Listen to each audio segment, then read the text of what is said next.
Kotse na daganan ng puno ng akasya sa Batangas City. At karambola naman sa Batac City, Ilocos Norte, isa ang patay.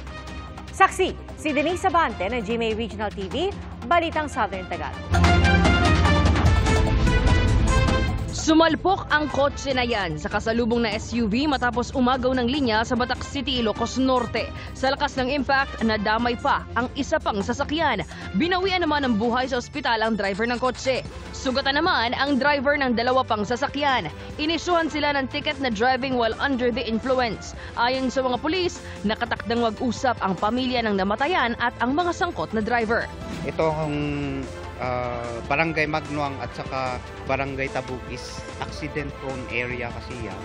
So na-requestan naman natin previously, na-requestan natin dito sa DPWH na magdagdag ng additional signage, pero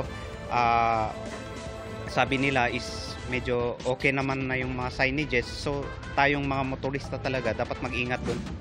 Sa parking lot ng isang simbahan sa Batangas City, bigla na lang nahulog ang malaking puno ng akasya. Natabunan ng isang nakaparadang kotse. Bigla na lang dumagas at may lumagapak. Eh di syempre, hinahanap ko po kung nasaan. Dahil sobrang lakas na yun, parang may pumutok din. Pati ang pader, malapit sa kinatitirikan ng natumbang puno, nawasak din.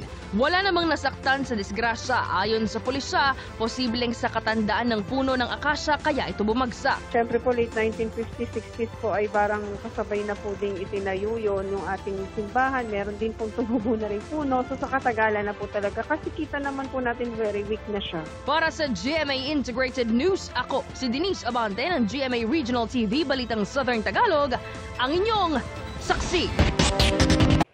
Mga kapuso, sama-sama tayong maging saksi. Mag-subscribe sa GMA Integrated News sa YouTube at para sa mga kapuso abroad, samahan niyo kami sa GMA Pinoy TV at sa www.gmanews.tv.